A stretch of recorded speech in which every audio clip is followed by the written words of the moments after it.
안녕하세요, 써니입니다. 오래간만에 또 다시 영상에 뵙겠네요. 오늘은 이제 일반 여행객들은 이제 캐리어를 들고 비행기를 타고 여행을 다니는 것이 일반적입니다만은 자동차하고 또는 오토바이를 이용을 해서 나라와 나라의 국경을 넘어다니면서 하는 여행을 우리가 이제 오버랜드라고 이제 우리가 지칭을 하죠. 그래서 여러분들에게 이제 몇 분이 어떻게 그 많은 국경들을 이제 살아가지고 이동을 할 수 있느냐 하는 데는 이제 몇 가지 이제 요령이 있고 또 이제 알아두셔야 될 점이 있어서 오늘은 그 문제에 대해서 한번 영상으로 준비해 보았습니다. 자, 우리가 이제 당연히 이제 국경을 넘을 때는 가장 중요한 것이 이 비자가 여권이 되겠죠. 여권을 받기 전에 이제 우리가 한국의 여권 파워라고 그래서 아마 전 세계적으로 1, 2, 3 예전에는 1등도 한번 했던 것 같아.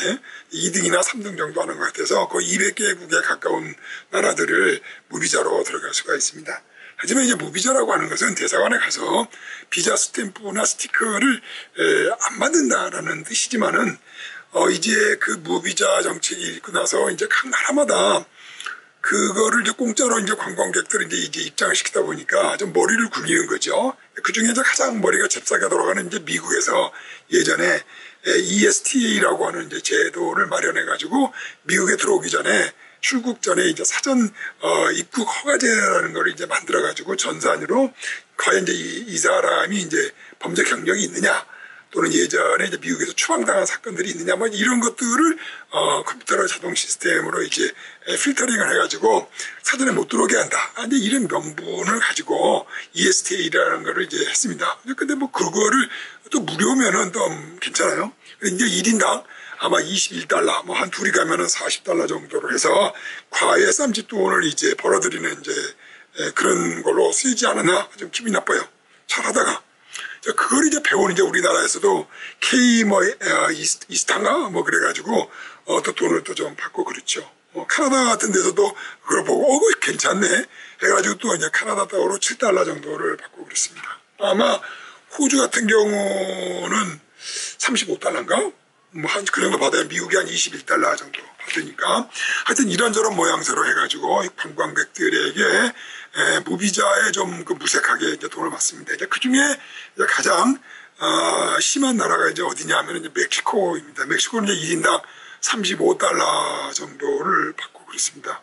자, 그래서 여러 나라마다 무비자가 좀 무색하게 전산 시스템을 이제 갖춰놓고 사전 입국제를 하고 있어서 여러분들이 이제 그걸 해야 됩니다. 자, 그런 반면에 이제 베네수엘라 같은 경우에는 여러분이 국경에서 받기는 좀 어렵고요. 뭐 미국 경우입니다만 한국은 이제 무비자로 들어갈 수 있어요. 그저 이제 미국 같은 경우에서는 저는 이제 미국 여권으로 베네수엘라 한번 들어가려고 했습니다만은 비자를 받는 데만도 2달.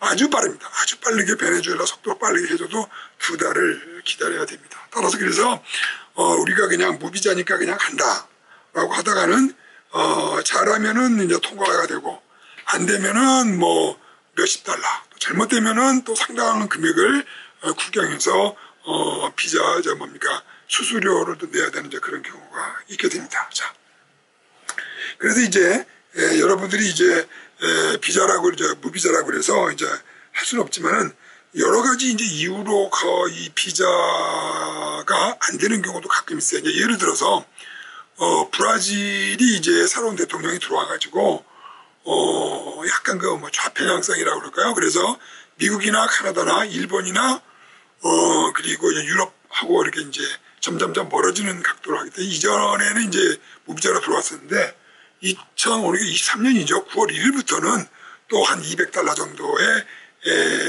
입국세를 이제 받습니다. 그 나라만. 물론 이제 한국 여권을 갖고 있으면 내지는 않아요. 그래서 이제 이게 비자가 상당히 그때마다 정치적으로 이제 이용이 되고 있기 때문에 뭐 기왕에 이제 장거리 여행 또 여러 나라를 오실 때는 한번 꼭 체크를 해보고 오시길 바랍니다. 있습니다. 자, 오늘 이제 중요한 이제 부분은 뭐냐? 자동차입니다. 자동차. 뭐 오토바이는 뺄게요. 뭐 오토바이나 자동차가 똑같은 얘기니까. 자, 자동차를 이제 우리가 국경을 넘어가기 위해서는 대부분 나라에서 이제 우리가 쓰는 용어가 있습니다. TIP라고 그러죠. TIP. 예. 국경에서 되게 TIP라고 얘기를 합니다. TIP는 무슨 약자냐면은 temporary, 일시적으로, I는 import, 수입하는 permit, 그러니까 temporary import permit입니다. 그래서 우리가 자동차 일시 수입 허가증, 한국말로 이제 일시 수입 허가증 이렇게 얘기를 하죠. 그래서 대부분 이제 우리나라 같은 경우에는 그 제네바 컨벤션에 의해서 옛날에 1947년도인가 가입된 컨벤션에 의해서 1년의 체류 허가를 줍니다. 그런데 이제 대부분의 나라에서는 이미그레이션, 그러니까 이제 입국 허가가 되게 90일이 돼 있는 데도 있고, 뭐, 멕시코처럼 이제 180일이 돼 있는 데도 있고, 카나다처럼 365일이 돼 있는 데가 있어요. 이제 그런 경우에는 그 이민 그 체류 허가에 준해서 30일이면 30일, 90일이면 90일을 주는 것이 이제 일반적입니다. 그리고 이제 대부분의 나라에서는 TIP, 즉, 세관에서 이제 그 발행을 하는데, 왜냐하면 임시 수입을 허가하는 거니까, 세관에서 발행을 하는데, 이제 대부분 나라에서는, 받지를 않습니다.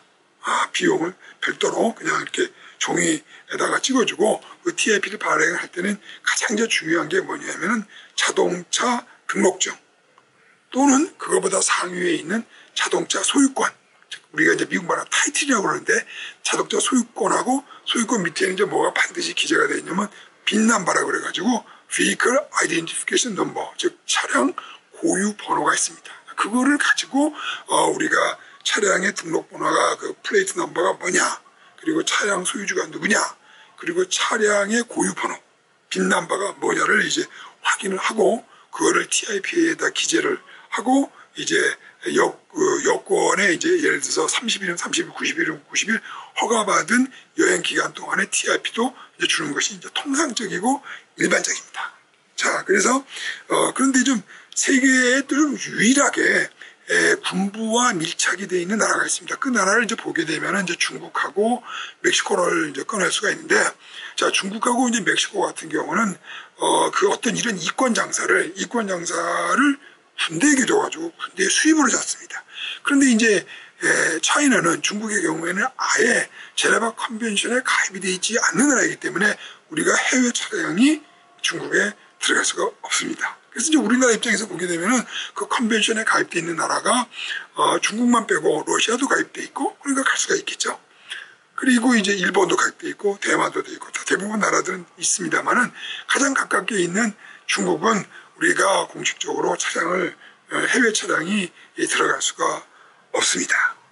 자, 그리고 아까 이제 그 남아있는 멕시코 같은 경우에는 멕시코에서는 이제 군인들의 그 군부의 그 수입을 위해서 특별히 어떤 이런 국경을 넘어오는 차량에 대해서 이권 사업을 줬는데, 그 은행이 이제 그 군대 은행이에요. 그러니까 일반 상업은행이 아니고 이제 군대 은행인데, 반젤히토라고 하는 은행에다가 이 TIP를 허가를 하는 그거를 줘가지고, 조건이 뭐냐, 차를 미국하고 멕시코 국경에 되게 20마일에서는 무관세, 즉 그러니까 TIP 없이 들어오고 또 며칠 놀다가 또 넘어가고, 그래서 20마일까지는 국경 단속을 하질 않습니다. 근데 국경을 20마일 밖에 나가게 되면 길거리마다 이제 군인들이 총을 들고 전부 이 TIP 검사를 하게 되는 것이죠.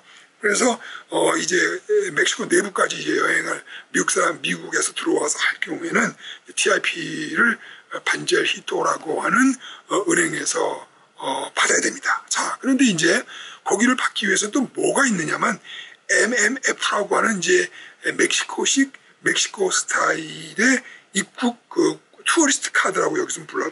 그래서 MMF라고 하는 카드를 또 35불을 내고 또 구입을 해야 됩니다. 근데 그걸 제출을 해야 되고요. 그리고 약 405달러 정도의 디파짓을 예치금을 걸어놔야 돼요. 미국 달러로. 그리고 걔네들은 이제 수수료로 약 한 68달러인가를 또 내야 됩니다.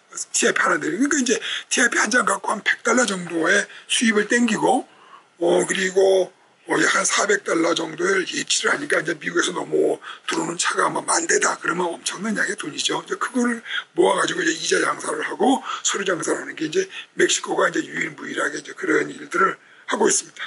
그래서 이제 어쨌든 이제 차가 필요한 그 TIP를 얻는 데에도 상당히 이제 장애 요소들이 있어요. 그래서 이제 두 번째 나라는 TIP를 공짜로 해주는데 이제 보험을 가지고 장난치는 나라가 있습니다. 예를 들어서 코스타리카라든지 무조건 TIP는 공짜예요. 그런데 반드시 경찰이 지켜갖고 그 앞에서 그 국경에서 그 보험을 사지 않으면 통과를 시켜요. 뭐 코스타리카라고 하는 나라는 뭐 그렇게 크지가 않기 때문에 그 일주일이면 다 보고 돌아다니죠. 그런데 기본이 한 달이고 한 달에 30불입니다. 그거 갖고 수입을 땡기는 거예요. 하여튼 돌아다니다 보면은 사람들이 그 국경에서 이제 정부에서 수입을 창출하기 위한 각양각색의 이제 그 요령들을 이제 하고 있습니다. 자, 그런데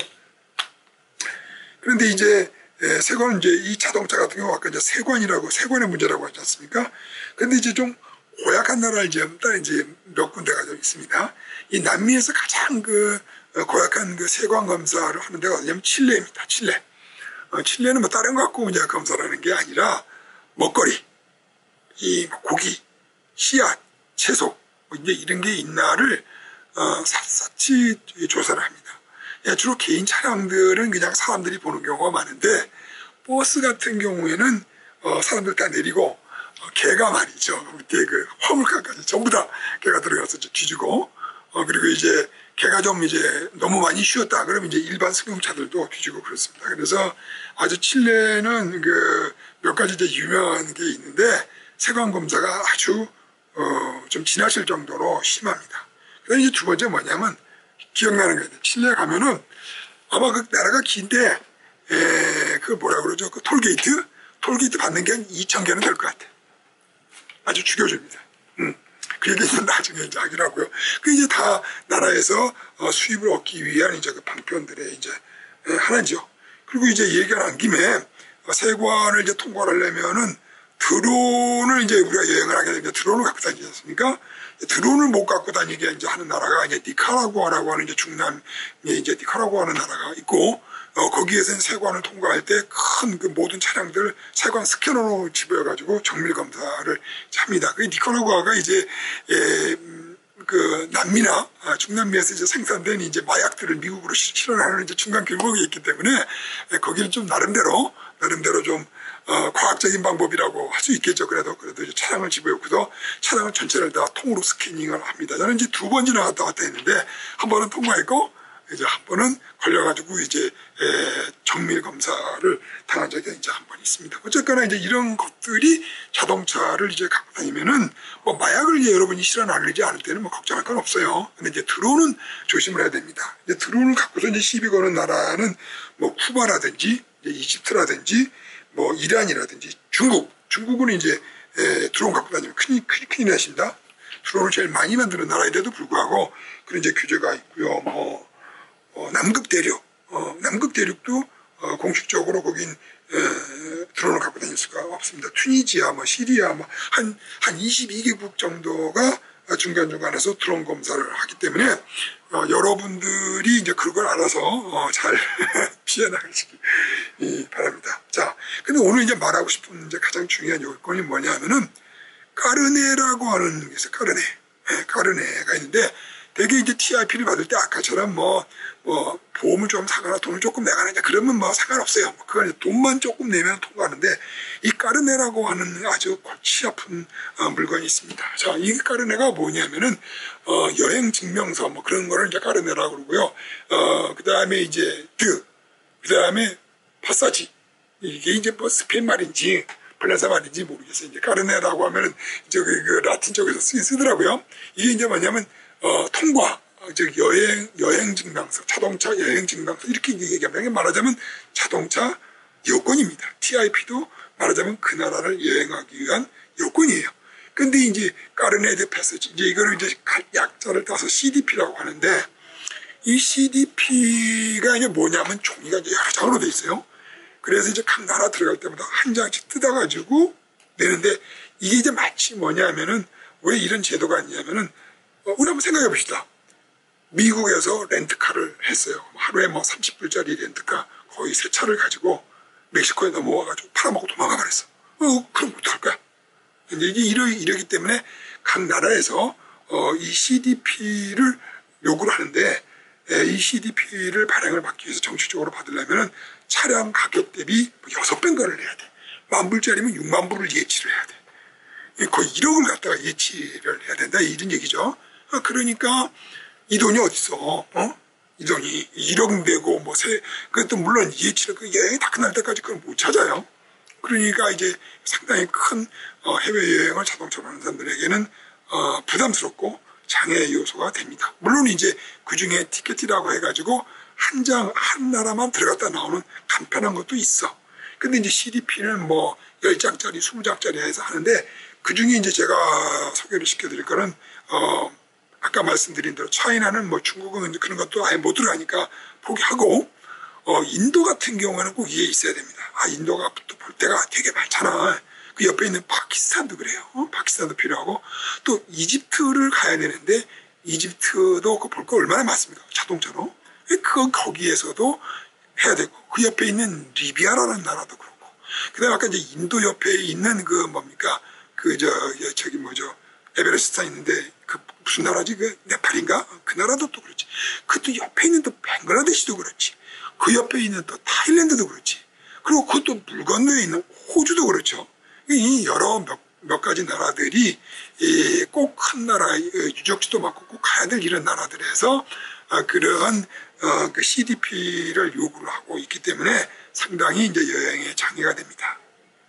그래서 이제 이집트 같은 나라에서는 지금부터 한 넉 달 전인가 거기서도 이제 룰을 바꿨어요. 룰을 바꿔가지고 CDP 없이도 이제 예치금만 내고 나갈 때 멕시코 스타일처럼 찾아갈 수 있는 방법을 새롭게도 도입을 하기도 하고 하지만 또 가장 중요한 이란이나 또 호주 같은 경우에서는 좀 가살스럽게 인도네시아도 참 그렇습니다. 등등 여러 나라들이 아직도 CDP 제출을 요구를 하고 있습니다.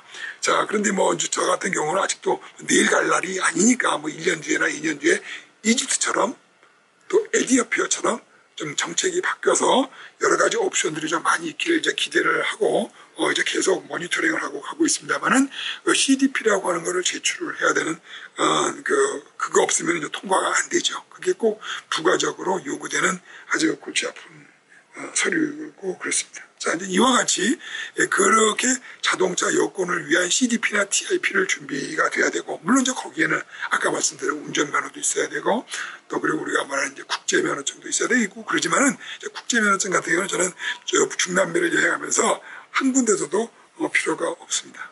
그러다 보면 이제 몇 년을 이제 여행을 하다 보면은 여러분이 이제 한국 같은 경우는 이제 자동차 운전면허증 같은 경우는 10년을 주지 않습니까? 근데 이제 미국의 대부분 같은 주에서는 2년 또는 3년밖에 운전면허증 유효기간을 주질 않아요. 그리고 이제 한국 같은 경우에 나쁜 경우는 뭐냐면은 여러분이 한국에서 차량을 반출을 해서 나오게 되면은 일시 수출이 되죠. 1년밖에 또 허가를 주질 않습니다. 1년 뒤에 돌아오게 되면 다시 신규차가 아니고 수입세를 내야 돼요. 또 웃기는 또 제도가 있어. 뭐 그런 것들이 이제 각 나라마다 여러 가지 레귤레이션이 다르고 있기 때문에 여러분들이 자동차를 가지고 세계 여행을 나오실 때는 각 나라마다의 그 규제와 조건들을 다 루트마다 공부를 해가지고 오시는 것을 강추를 합니다. 자, 오늘은 그냥 대충 여기까지 말씀을 드리고 다음번 영상에 다른 소재를 갖고 나와서 얘기하도록 하겠습니다. 자, 오늘 영상 감사했고요. 안녕히 계세요. 선이었습니다.